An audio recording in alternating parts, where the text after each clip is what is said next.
by Edgar Allan Poe. The Masque of the Red Death. The Red Death had long devastated the country. No pestilence had ever been so fatal or so hideous. Blood was its avatar and its seal, the redness and the horror of blood.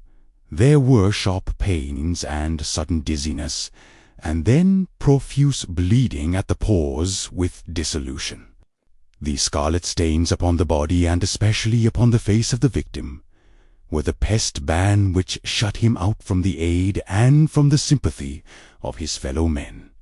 And the whole seizure, progress, and termination of the disease were the incidents of half an hour. But the Prince Prospero was happy and dauntless and sagacious. When his dominions were half depopulated, he summoned to his presence 1,000 hale and light-hearted friends from among the knights and dames of his court, and with these retired to the deep seclusion of one of his castellated abbeys. This was an extensive and magnificent structure, the creation of the prince's own eccentric yet august taste. A strong and lofty wall girdled it in. The wall had gates of iron. The courtiers, having entered, brought furnaces and massy hammers and welded the bolts. They resolved to leave means neither of ingress or egress to the sudden impulses of despair or of frenzy from within. The abbey was amply provisioned. With such precautions, the courtiers might bid defiance to contagion. The external world could take care of itself. In the meantime, it was folly to grieve or to think. The prince had provided all the appliances of pleasure. There were buffoons, there were improvisatori, there were ballet dancers, there were musicians, there was beauty, there was wine. All these and security were within. Without was the Red Death.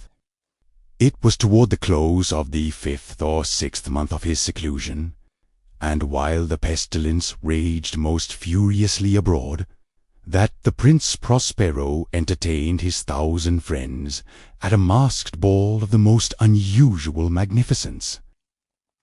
It was a voluptuous scene, that masquerade. But first let me tell of the rooms in which it was held. There were 7, and imperial suite. In many palaces, however, such suites form a long and straight vista, while the folding doors slide back nearly to the walls on either hand, so that the view of the whole extent is scarcely impeded. Here the case was very different, as might have been expected from the Duke's love of the bazaar. The apartments were so irregularly disposed that the vision embraced but little more than one at a time. There was a sharp turn at every 20 or 30 yards, and at each turn a novel effect. To the right and left, in the middle of each wall, a tall and narrow Gothic window looked out upon a closed corridor which pursued the windings of the suite. These windows were of stained glass, whose color varied in accordance with the prevailing hue of the decorations of the chamber into which it opened. That of the eastern extremity was hung, for example, in blue, and vividly blue were its windows. The second chamber was purple in its ornaments and tapestries, and here the panes were purple. The third was green throughout, and so were the casements. The fourth was furnished and lighted with orange, the fifth with white, the sixth with violet. The 7th apartment was closely shrouded in black velvet tapestries that hung all over the ceiling and down the walls, falling in heavy folds upon a carpet of the same material and hue. But in this chamber only, the color of the windows failed to correspond with the decorations. The paint here were scarlet, a deep blood color. Now in no one of the 7 apartments was there any lamp or candelabrum, amid the profusion of golden ornaments that lay scattered to and fro or depended from the roof. There was no light of any kind emanating from lamp or candle within the suite of chambers, but in the corridors that followed the suite there stood, opposed to each window, a heavy tripod bearing a brazier of fire that projected its rays through the tinted glass and so glaringly illumined the room, and thus were produced a multitude of gaudy and fantastic appearances. But in the western or black chamber, the effect of a firelight that streamed upon the dark hangings through the blood-tinted panes was ghastly in the extreme, and produced so wild a look upon the countenances of those who entered, that there were few of the company bold enough to set foot within its precincts at all. It was in this apartment also that there stood against the western wall a gigantic clock of ebony. Its pendulum swung to and fro with a dull, heavy, monotonous clang, and when the minute hand made the circuit of the face, and the hour was to be stricken, there came from the brazen lungs of the clock a sound which was clear and loud and deep and exceedingly musical, but of so peculiar a note and emphasis that, at each lapse of an hour, the musicians of the orchestra were constrained to pause momentarily in their performance, to hearken to the sound, and thus the waltzers perforce ceased their evolutions, and there was a brief disconcert of the whole gay company, and, while the chimes of the clock yet rang, it was observed that the giddiest grew pale, and the more aged and sedate passed their hands over their brows, as if in confused reverie or meditation. But when the echoes had fully ceased, a light laughter at once pervaded the assembly. The musicians looked at each other and smiled as if at their own nervousness and folly, and made whispering vows, each to the other, that the next chiming of the clock should produce in them no similar emotion. And then, after the lapse of 60 minutes, which embraced 3,600 seconds of the time that flies, there came yet another chiming of the clock, and then were the same disconcert and tremulousness and meditation as before. But in spite of these things, it was a gay and magnificent revel. The tastes of the Duke were peculiar. He had a fine eye for colours and effects. He disregarded the decora of mere fashion. His plans were bold and fiery, and his conceptions glowed with barbaric lustre. There are some who would have thought him mad. His followers felt that he was not. It was necessary to hear and see and touch him to be sure that he was not. He had directed in great part the movable embellishments of the 7 chambers upon occasion of this great fete, and it was his own guiding taste which had given character to the masqueraders. Be sure they were grotesque. There were much glare and glitter and piquancy and phantasm, much of what has been seen since in Hernani. There were arabesque figures with unsuited limbs and appointments. There were delirious fancies such as the madman fashions. There was much of the beautiful, much of the wanton, much of the bizarre, something of the terrible, and not a little of that which might have excited disgust. To and fro in the 7 chambers there stalked, in fact, a multitude of dreams, and these, the dreams, writhed in and about, taking hue from the rooms, and causing the wild music of the orchestra to seem as the echo of their steps. And anon there came the ebony clock, which stands in the hall of the velvet, and then for a moment all is still, and all is silent, save the voice of the clock. The dreams are stiff frozen as they stand, but the echoes of the chime die away, they have endured but an instant, and a light, half-subdued laughter floats after them as they depart. And now again the music swells, and the dreams live, and writhe to and fro more merrily than ever, taking hue from the many tinted windows through which stream the rays from the tripods.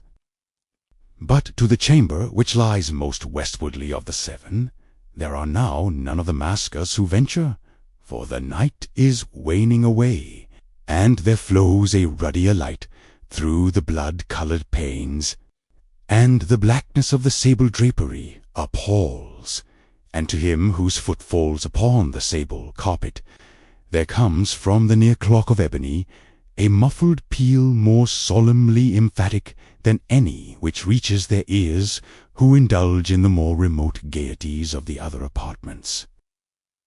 But these other apartments were densely crowded, and in them beat feverishly the heart of life, and the revel went whirlingly on until at length there commenced the sounding of midnight upon the clock. And then the music ceased, as I have told, and the evolutions of the waltzers were quieted, and there was an uneasy cessation of all things as before.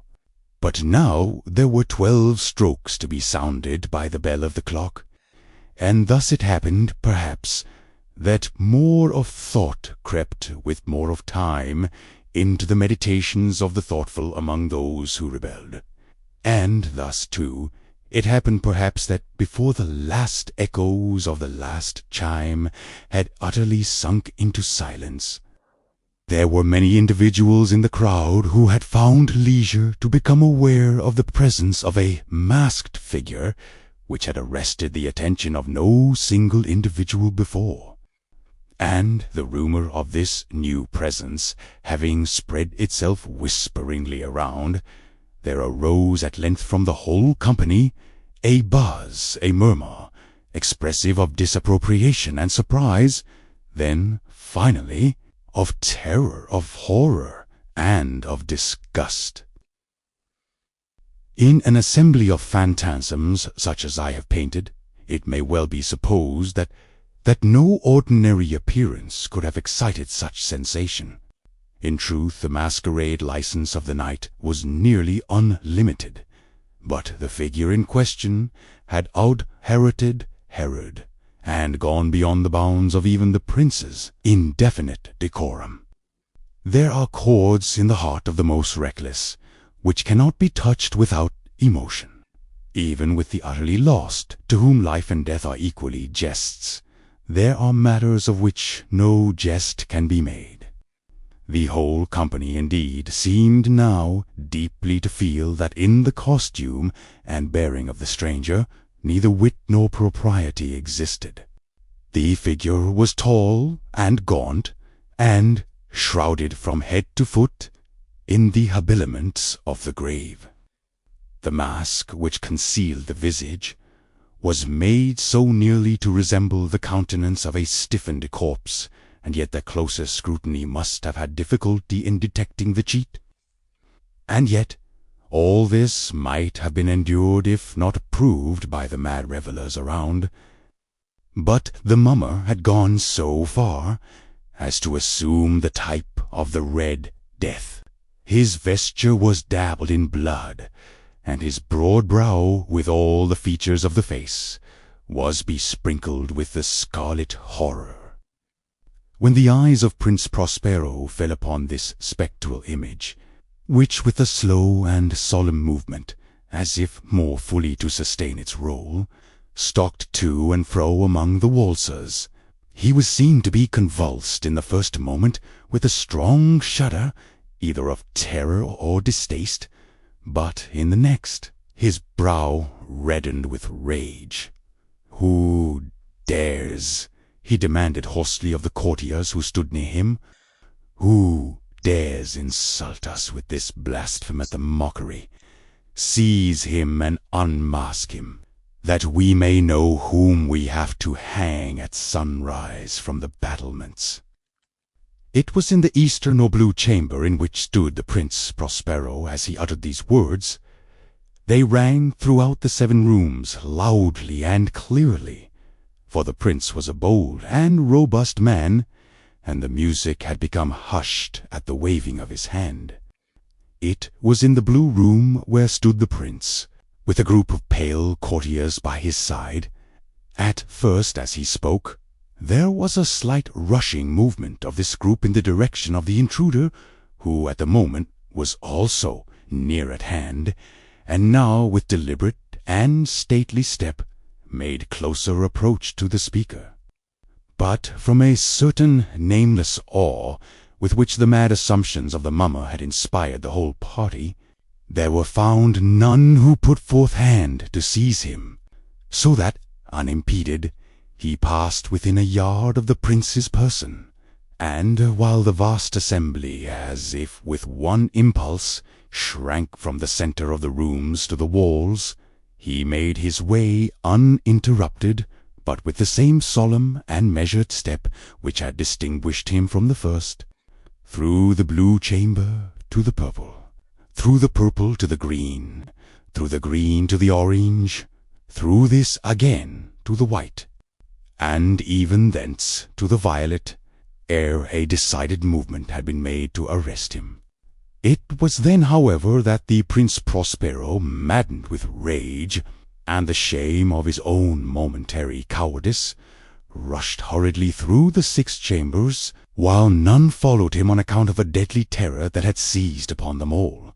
He bore aloft a drawn dagger, and had approached in rapid impetuosity to within 3 or 4 feet of the retreating figure, when the latter, having attained the extremity of the velvet apartment, turned suddenly and confronted his pursuer. There was a sharp cry, and the dagger dropped gleaming upon the sable carpet, upon which instantly afterwards fell prostrate in death the Prince Prospero. Then, summoning the wild courage of despair, a throng of the revellers at once threw themselves into the black apartment, and seizing the mummer, whose tall figure stood erect and motionless within the shadow of the ebony clock, gasped in unutterable horror at finding the grave cerements and corpse-like masque which they handled with so violent a rudeness, untenanted by any tangible form. And now was acknowledged the presence of the Red Death. He had come like a thief in the night, and one by one dropped the revellers in the blood-bedewed halls of their revel, and died each in the despairing posture of his fall. And the life of the ebony clock went out with that of the last of the gay, and the flames of the tripods expired, and darkness and decay and the Red Death held illimitable dominion over all. End of The Masque of the Red Death.